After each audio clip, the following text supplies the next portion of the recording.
इस वक्त हमारे साथ जुड़े हुए हैं। ब्रिजेश, क्या कहा जाए, विस्तृत कार्यक्रम अब आ गया है, क्या कुछ है उसमें जानना चाहेंगे अब?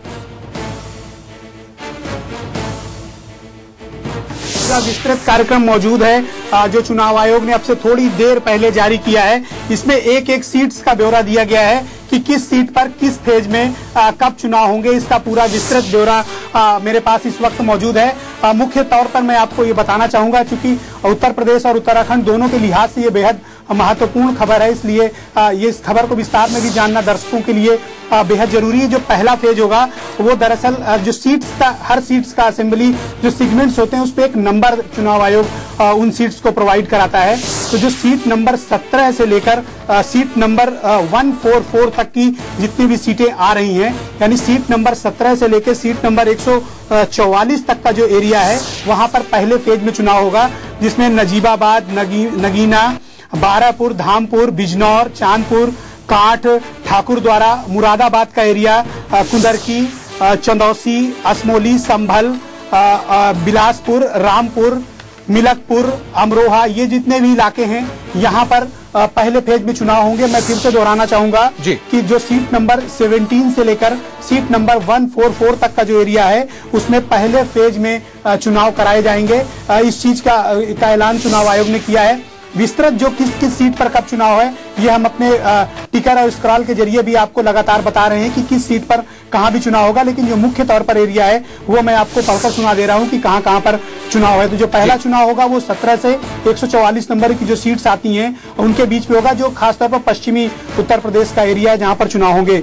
जबकि दूसरे फेज में जिसमें 55 सीट्स रखी गई हैं उसमें महोली, सीतापुर, हरगांव, यानी जो 145 सीट्स नंबर से लेकर 304 तक की जो सीट्स होंगी और उनको फेज नंबर 2 में रखा गया है। और खास तौर पर इसमें जो सीतापुर का इलाका है, मिस्त्री का इलाका है, बाराबंकी का इलाका है, हैदरगढ़ का इलाका है, अयोध्या और गोसाईगंज का इलाका भी इसी फेज में आता है। इसके अलावा बलरामपुर, गोंडा और कर्नलगंज का इलाका भी फेज नंबर 2 में आता है, जिसमें कि ये चुनाव रखा गया है। मैं फिर दोहराना चाहूंगा अपने दर्शकों के लिए कि ये पूरी जानकारी जो इस वक्त मैं पढ़कर सुना रहा हूं कि अगर आप देखना चाहें तो ये आपको टिकर पर स्क्रॉल के जरिए ये आपको आपसे ठीक थोड़ी देर बाद उपलब्ध होगी कि किस सीट पर यानी किस असेंबली सेगमेंट पर कब किस फेज में चुनाव होगा। तो ये फेज नंबर 2 हुआ जो 311 तक चलेगा, यानी सीट नंबर 145 से सीट नंबर 3111 तक जो चुनाव होंगे वो फेज नंबर 2 के तहत होंगे, जो 8 फरवरी को होंगे। इसके अलावा जो 11 फरवरी को चुनाव होने जा रहे हैं 59 जो सीट्स हैं उस पर चुनाव होंगे। इसमें खलीलाबाद है, सिसवा, महाराजगंज, यानी जो पूर्वी उत्तर प्रदेश का इलाका है, खासतौर पर रामकोला, इसके अलावा गोरखपुर भी इसी एरिया में आ रहा है। यानी जो 11 फरवरी का मतदान होगा उसमें वो पूर्वी उत्तर प्रदेश की भी कुछ सीटें हैं। इस बार अनुपम खासतौर पर बात ये देखने को मिल रही है कि इस बार वर्टिकल शुरू न करके, हॉरिजॉन्टली शुरू न करके सेगमेंट वाइज चुनाव आयोग ने तय किया। यानी पहले सेगमेंट में पश्चिम उत्तर प्रदेश की कुछ सीटें ली, उसके बाद मध्य उत्तर प्रदेश की ले ली, फिर तीसरे में पूर्वांचल का ले लिया। यानी एक सर्किल के माध्यम से चुनाव आयोग इस बार काम कर रहा है, बजाय हॉरिजॉन्टल चलने के इस बार सर्किल में चुनाव कराए जा रहे हैं। ये अपने आप में बहुत रणनीतिक महत्वपूर्ण पहल चुनाव आयोग ने उत्तर प्रदेश चुनावों को लेकर की है। और जहां तक मुझे याद आ रहा है कि हमेशा हॉरिजॉन्टली चुनाव उत्तर प्रदेश में हुए हैं, पहली बार ऐसा हो रहा है कि एक सर्किल के भीतर चुनाव कराए जा रहे हैं, यानी एक सर्किल मूव हो रहा है, उस सर्किल के तहत ये चुनाव कराए जा रहे हैं। इसके अलावा जो चौथा फेज है जिसमें 56 सीट्स शामिल की गई हैं, इसमें रायबरेली और अमेठी का भी इलाका आता है, जो राहुल गांधी और सोनिया गांधी का संसदीय क्षेत्र है। इस इलाके में भी चुनाव कराए जाएंगे। 15 फरवरी को यहाँ पर चुनाव होंगे, यानी राहुल गांधी और सोनिया गांधी का जो इस बार पॉलिटिकली एसिड टेस्ट होने जा रहा है वो 15 फरवरी को होने जा रहा है। और इसका भी पूरा विस्तृत ब्यौरा हम अपने दर्शकों की सहूलियत के लिए अब से थोड़ी देर बाद स्क्रॉल यानी जो ब्लू टिकर चल रहा है उसमें आप अपने दर्शक इस जानकारी को पूरी तरीके से देख सकते हैं। इसके अलावा जो 5वां फेज है 56 सीट्स का, इसका भी ब्यौरा आ गया। इसमें खासतौर पर हरदोई का इलाका, संडीला का इलाका, इसके अलावा लखनऊ में चुनाव 5वें फेज में होंगे। उत्तर प्रदेश की राजधानी में जो चुनाव होंगे वो 5वें फेज में होंगे और ये 5वां फेज 19 फरवरी को होगा। यानी जो लखनऊ में चुनाव होने जा रहे हैं वो 19 फरवरी को होंगे। इसमें लखनऊ और आसपास की सीट्स को भी शामिल किया गया है। इसके अलावा जो इसमें खास तौर पर बुंदेलखंड का भी इलाका शामिल है जिस 5वें फेज में। यानी अगर आप देखेंगे तो हरदोई से जो सीमा चलती है वो लखनऊ होते हुए और फतेहपुर होते हुए बांदा, चित्रकूट और झांसी वाराणसी की तरफ जाती है, इसमें 5वें फेज में चुनाव होगा। जबकि जो छठा फेज है वो खासतौर पर फिरोजाबाद का एरिया हो गया, सिकोहाबाद का एरिया हो गया, यानी जो कानपुर से लगायत अलीगढ़ तक की बेल्ट है, इस बेल्ट में चुनाव छठे चरण में होने जा रहा है। जबकि 7वां जो चरण है उसमें खासतौर पर कानपुर शहर का इलाका है, उन इलाकों को भी शामिल किया गया। और जैसा कि मैं फिर से दोहराना चाहूंगा कि इसका पूरा विस्तृत ब्यौरा जो मैंने अभी आपको बताया, ये आप इसको स्क्रॉल में जो ब्लू टिकर है, अब से थोड़ी देर बाद इसको आप देख सकते हैं कि उत्तर प्रदेश में किस तरीके से चुनाव होने जा रहा है। और जैसा कि मैंने पहले बताया कि हमेशा हॉरिजॉन्टली चुनाव होते हैं उत्तर प्रदेश में, अब तक होते रहे हैं, जिसमें पश्चिमी उत्तर प्रदेश, अवध प्रदेश, रुहेलखंड, इसके अलावा पूर्वांचल, बुंदेलखंड में अलग अलग पॉकेट्स में चुनाव अब तक हुए हैं। लेकिन ये पहली बार हुआ है कि स्ट्रेटेजिकली रणनीतिक तौर पर चुनाव आयोग एक सर्किल में चुनाव करा रहा है। तो ये अपने आप में एक देखने वाली बात होगी कि चुनाव आयोग का ये सर्किल का फार्मूला कितना कारगर होता है। अनुपम जी, ब्रिजेश जी, बहुत बहुत विस्तृत कार्यक्रम है ये जिस तरह से आप बता रहे हैं, क्योंकि ये लग रहा है कि चुनाव आयोग ने इस बार जो तिथियां घोषित की हैं इन पर काफी मंथन किया गया है, काफी रणनीति के तहत काम किया गया है, क्योंकि सेंटर वाइज जो चुनाव कराए जा रहे हैं इससे काफी कुछ जो है चुनाव आयोग का भी बोझ हल्का होता दिख रहा है। हमारे साथ हमारे डिप्टी न्यूज कोऑर्डिनेटर उत्तराखंड से गोविंद कपटियाल जी हमारे साथ जुड़े हुए हैं। गोविंद जी, यहां पर एक बात मैं आपसे जानना चाहूंगा, आपने उस राजनीतिक हलचल को पिछले दिनों काफी देखा, विस्तार से देखा और लगातार आप देखते चले आ रहे हैं। आखिर समीकरण जिस तरह से बन रहे हैं उत्तराखंड में, क्योंकि विपक्ष लगातार सरकार को घेरने की कोशिश करता है, तमाम तरह से बातें निकलकर सामने आती हैं, लेकिन क्लाइमेटिक कंडीशन इस बार क्या चुनाव में कोई असर डालेंगी?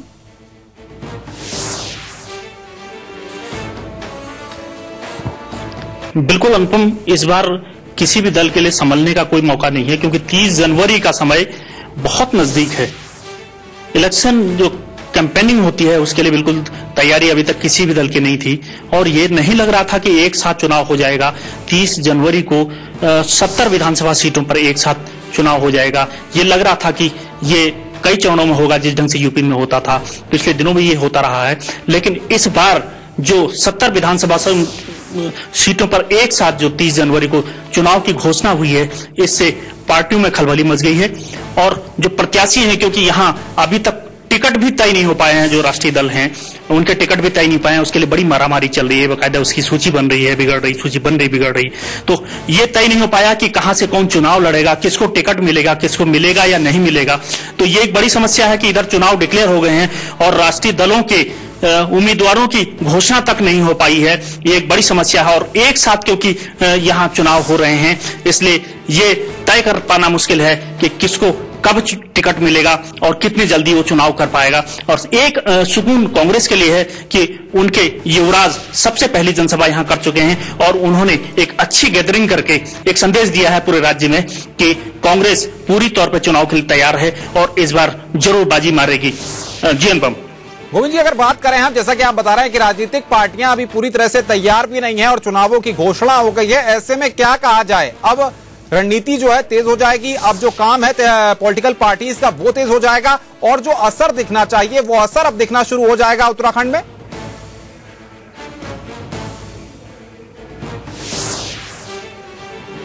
बिल्कुल अनुपम, सबसे पहली बात तो राहत देने वाली ये है कि यूपी में 4 चरणों में चुनाव हो रहे हैं, और 4 चरणों में चुनाव होने से कहीं ना कहीं राजनेताओं को ये समय मिल जाएगा उत्तराखंड के लिए कि एक साथ यहाँ एकजुट हों और एक साथ यहाँ की कैंपेनिंग करें, हर इलाके में पहुंच जाएं, हर इलाके में जो है प्रचार सामग्री टाइम से पहुंच जाए, क्योंकि दुर्गम इलाके हैं। ऐसा नहीं है कि आदमी आराम से पहुंच जाए, क्योंकि ये सर्दियों के मौके हैं और बहुत ज्यादा सर्द हवाएं आजकल चल रही हैं। एक बड़ी समस्या राजनीतिक दलों के लिए भी है, राजनेताओं के लिए भी है और प्रत्याशियों के लिए भी है। और सबसे बड़ी दिक्कत यहाँ की भौगोलिक परिस्थितियों की है, क्योंकि पहाड़ की अधिकांश सड़कें दूर दराज की टूटी पड़ी हैं। ये एक बड़ी समस्या है कि कैसे डोर टू डोर कैंपेनिंग होगी, कैसे इतने कम समय में पूरी विधानसभा सीट में एक प्रत्याशी घूम पाएगा, क्योंकि ये एक आसान काम नहीं होता। क्योंकि जैसे महानगरों में या मैदानों में होता है कि एक दिन में आदमी सैकड़ों किलोमीटर चौपहिया से चल पाता है, लेकिन यहाँ ये बात नहीं है और मौसम अक्सर खराब रहता है। ये एक बड़ी समस्या प्रत्याशियों के लिए है, और उनकी चुनाव सभाएं भी ऐसी नहीं हो सकती, क्योंकि ये नुक्कड़ सभाएं या गांव-गांव की सभाएं करनी पड़ती हैं। ये भी एक बड़ी समस्या है, और टिकट के लिए पहले ही मारामारी मची है, जबकि अभी तक कोई भी लिस्ट जारी नहीं हो पाई है। जी अनुपम।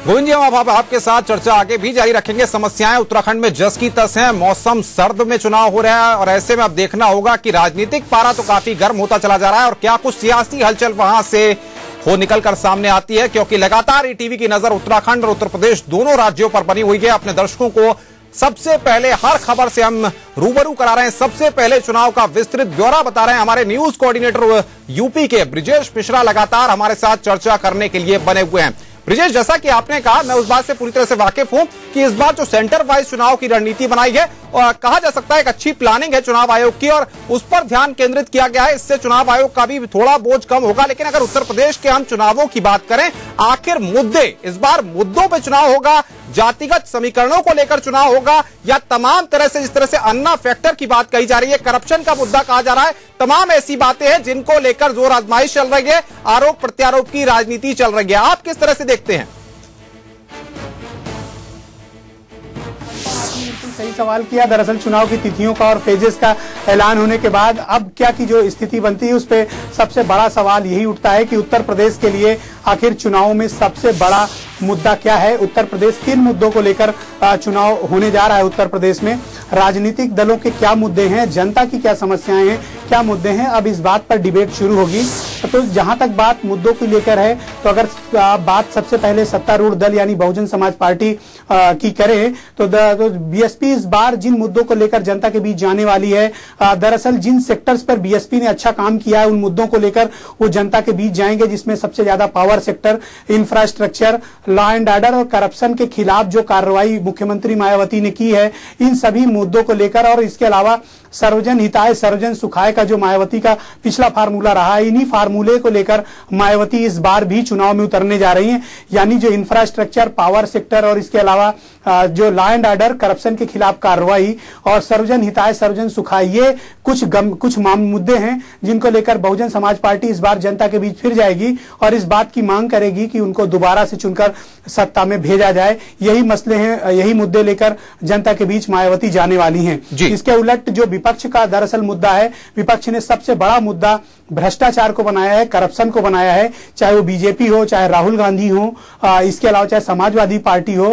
एक सूत्रीय एजेंडा अगर उत्तर प्रदेश में इन तीनों पॉलिटिकल पार्टी, जो बड़ी पॉलिटिकल पार्टी है जिनकी बड़ी मेजर स्टेक उत्तर प्रदेश में है, इन लोगों ने सिर्फ भ्रष्टाचार को मुद्दा बनाया है। इसके अलावा लॉ एंड ऑर्डर भी उत्तर प्रदेश में एक बड़े मुद्दे के तौर पर ये पॉलिटिकल पार्टीज फील्ड कर रही हैं। लेकिन उत्तर प्रदेश के लिए जो विपक्ष का मुद्दा है वो भ्रष्टाचार है, जिसको लेकर वो जनता के बीच जा रहे हैं।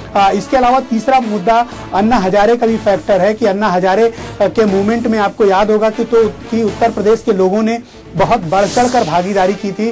तो ऐसे में अन्ना हजारे का फैक्टर अगर उत्तर प्रदेश में हावी होता है तो निश्चित तौर पर इसका खामियाजा कांग्रेस को बहुत बुरी तरह से भुगतना पड़ रहा है। तो यानी जो मुख्य तौर पर मुझे समझ में आ रहे हैं कि उत्तर प्रदेश में जो इस बार जो चुनाव होने जा रहे हैं वो good governance, corruption, law and order और अन्ना हजारे का फैक्टर ये जरूर काम करेगा, क्योंकि अब उत्तर प्रदेश के लोग भी दरअसल उन मामलों पर सोचने लगे हैं जिन मामलों को लेकर अन्ना हजारे ने बहुत लंबे समय से अपना आंदोलन चला रखा है। तो कहीं ना कहीं ये सारी चीजें हैं जो उत्तर प्रदेश की राजनीति के केंद्र बिंदु में आ गई हैं और जो मुख्य चुनावी मुद्दे के तौर पर इस वक्त जनता के सामने है। अब देखने वाली बात होगी कि किन मुद्दों को जनता अपने बीच सिरोधार्य करती है और किन मुद्दों को लेकर वो राजनीतिक दलों को अपना मैंडेट देती है। लेकिन मुख्य मुद्दे यही हैं उत्तर प्रदेश के राजनीति के चुनाव में। बीएसपी कह रही है कि उसने बहुत अच्छा काम किया है, उसे दोबारा चुना जाना चाहिए, जबकि विपक्ष भ्रष्टाचार के गंभीर आरोप मायावती और उनकी सरकार पर लगा रहा है।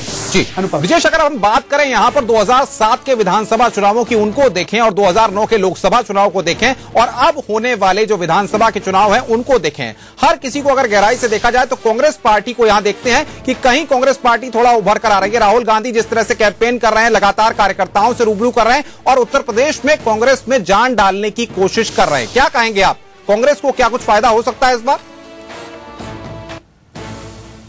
देखिए, अगर कांग्रेस की आप इलेक्शन स्ट्रेटजी और उनको मिले मत प्रतिशत और उनकी सीटों का अगर आप एनालिसिस करें तो एक बहुत चौंकाने वाली बात पाएंगे कि कांग्रेस का राइज 2007 से 2009 के बीच बहुत वर्टिकल हुआ।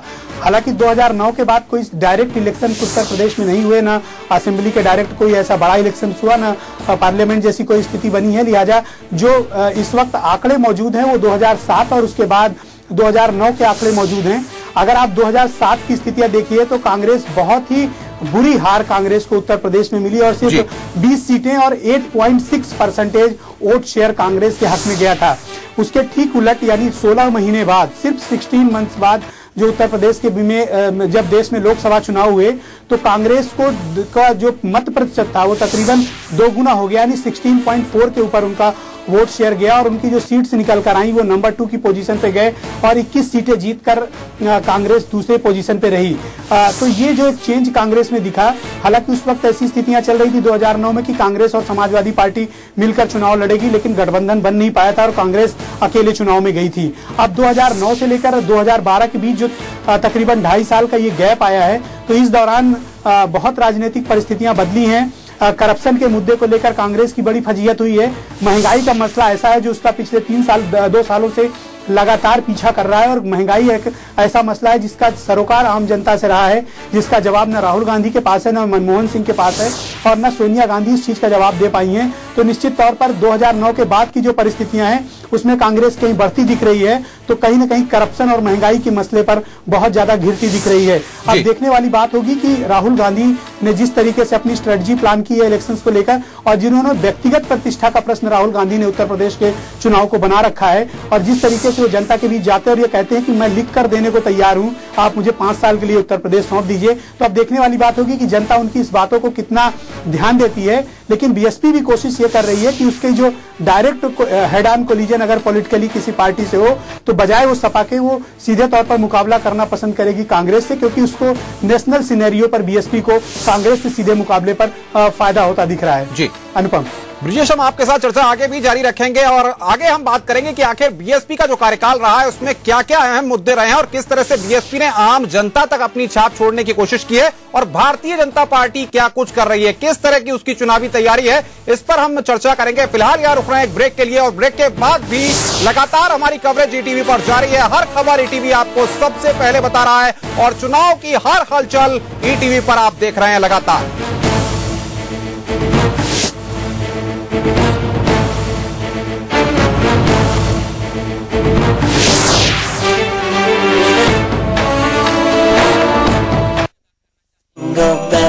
Jingle bells, jingle all the way. Oh, what fun it is to ride in a one-horse open sleigh. Hey, jingle bells, jingle. हम हर एक चीज से आजाद हो जाते हैं जिस गाड़ी हमें जीवन की ज्योति मिल जाती है। Ride in a one-horse open sleigh. 1, 2. Christmas day की पावन संध्या पर देखिए विशेष कार्यक्रम इशू दरबार 25 दिसंबर शाम 5:30। टांग में दाग बाटे पार बाकी हमरे पारों में कोनो दाग नहीं की।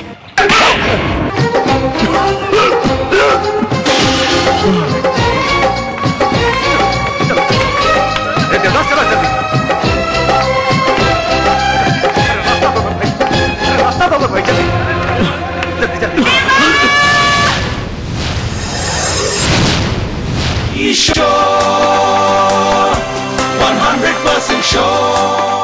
Sure is my passion and passion is forever. बीता साल 2011 आ रहा है 2012। उपलब्धियों से भरा रहा गया साल, पाया बहुत कुछ खोया भी। साल भर की उन अहम घटनाओं का करेंगे फ्लैशबैक और दिखाएंगे यादें 2011 में 26 से 31 दिसंबर शाम 5 बजे।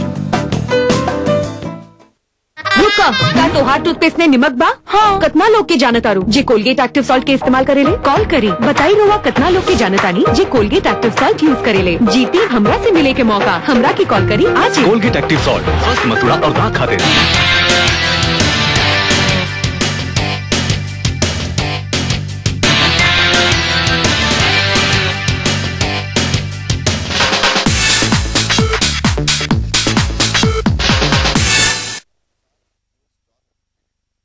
यादों का एक हुजूम है इस दिल के आसपास, मैं बीते हुए वाकयात का एहसान मंद हूँ। तेरा मेरा प्यार अमर, फिर क्यों मुझको लगता है डर।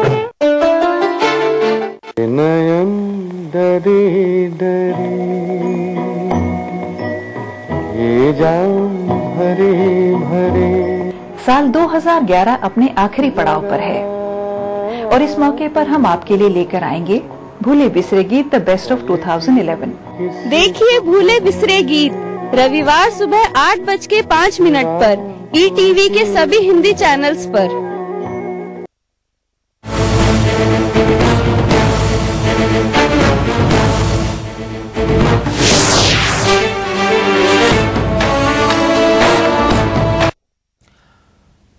तो आ गया है अब वक्त मैदान जंग का और मैदान जंग में शूरवीर दिखाई देंगे। आखिर कौन जीतेगा, कौन मारेगा बाजी और किसकी होगी हार, ये सब कुछ अब घमासान शुरू हो चुका है और घमासान पर बनी है ETV की नजर। हर पहलू को बारीकी से हम आपके सामने लाएंगे ETV पर।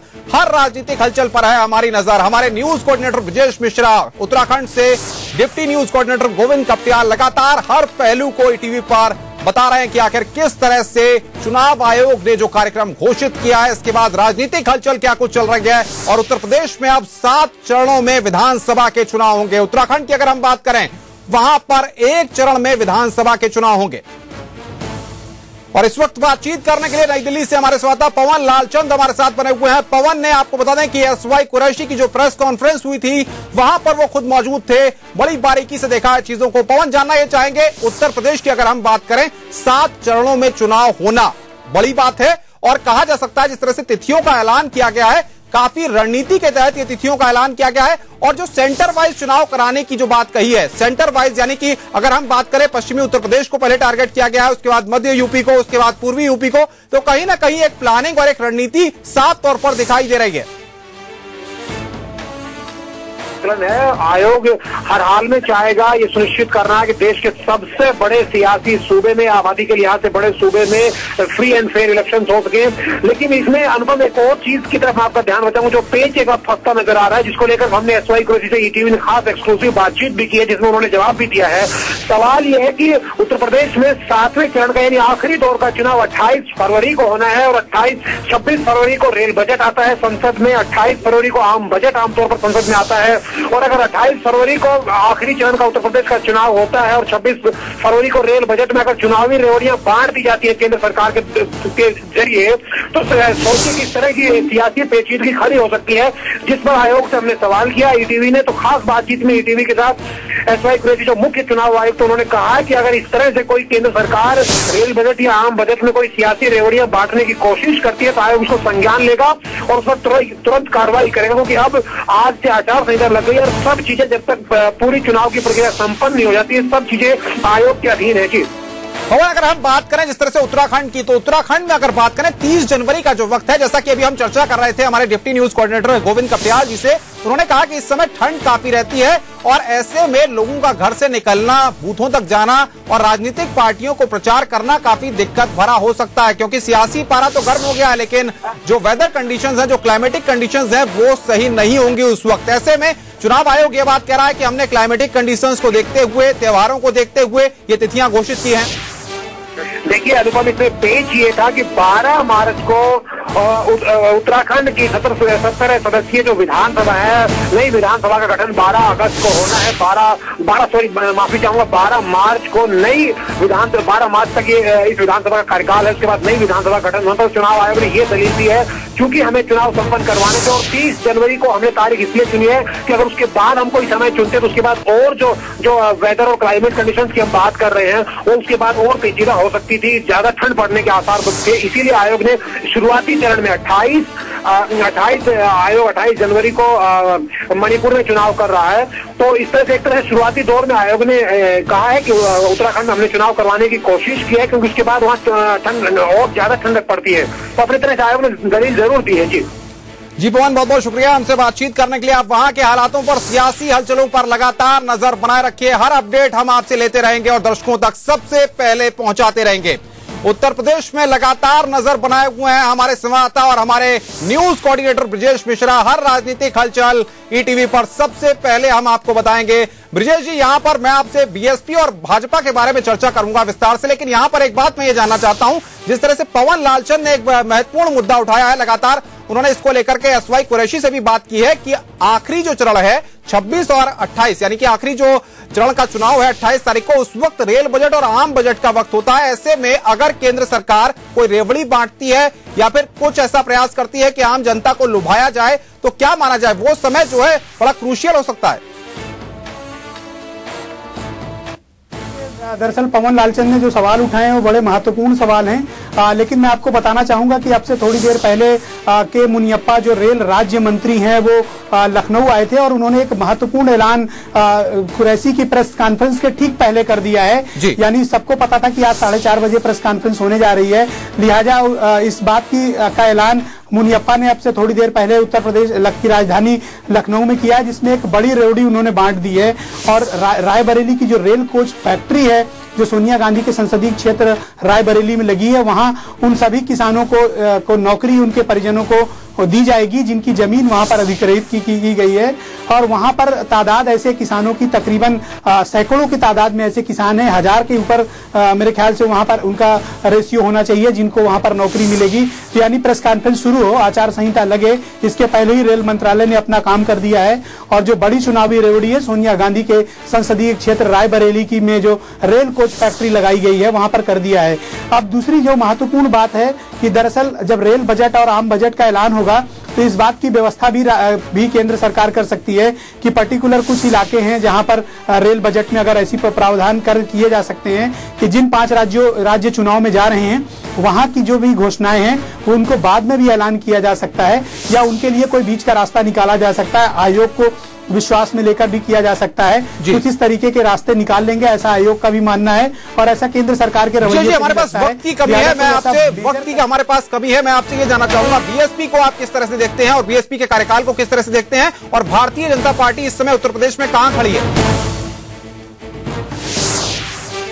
सबसे अनिश्चितता के दौर में अगर कोई पार्टी इस वक्त है उत्तर प्रदेश में तो वो भारतीय जनता पार्टी है, जिसके पास फिलहाल न कोई मुद्दा है बड़ा, जिसके पास न कोई कार्यक्रम है बड़ा और उनके नेताओं के बीच भी जिस तरीके से गुटबाजी हो रही है जिसके चलते पार्टी कैंडिडेट्स तक भी डिक्लेयर नहीं हो पा रहे हैं, तो निश्चित तौर पर बीजेपी को फिलहाल उत्तर प्रदेश में जो रणनीतिक तैयारियां हैं उस लिहाज से पिछड़ती दिख रही है। जहां तक बात बीएसपी की है तो चुनावी तैयारियों में बीएसपी सबसे आगे है और वो काफी पहले बीएसपी ने अपने सभी कैंडिडेट्स सारी सीटों पर असेंबली सेगमेंट में उतार दिए हैं। मायावती ने सभी तरह की रैलियां भी कर ली हैं लखनऊ में और अपनी ताकत का भी एहसास कराया है। तो जाहिर सी बात है कि उत्तर प्रदेश में चुनाव इस बार चतुष्कोणीय होंगे, तो निश्चित तौर पर देखने को मिलेगा कि चुनावी दंगल में कौन सबसे बड़ा विजेता बनकर उभरता है, कौन उत्तर प्रदेश का मुख्यमंत्री बनेगा और सबसे बड़ा सवाल ये होगा कि कैसे बनेगा उत्तर प्रदेश का मुख्यमंत्री।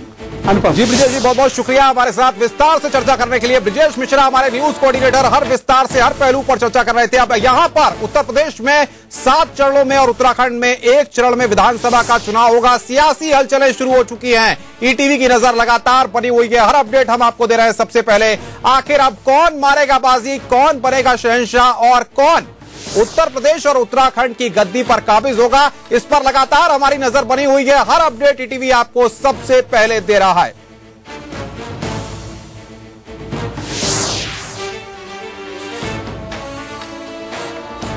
तो उत्तर प्रदेश में चुनावी शंखनाद शुरू हो चुका है, उत्तराखंड में भी चुनावी घमासान शुरू हो चुका है। लगातार ईटीवी की नजर बनी हुई है। आगे भी हम आपको पूरा सूरत हाल विस्तार से बताते रहेंगे। फिलहाल इस बुलेटिन में इतना ही। दीजिए पूरी टीम को इजाजत। नमस्कार।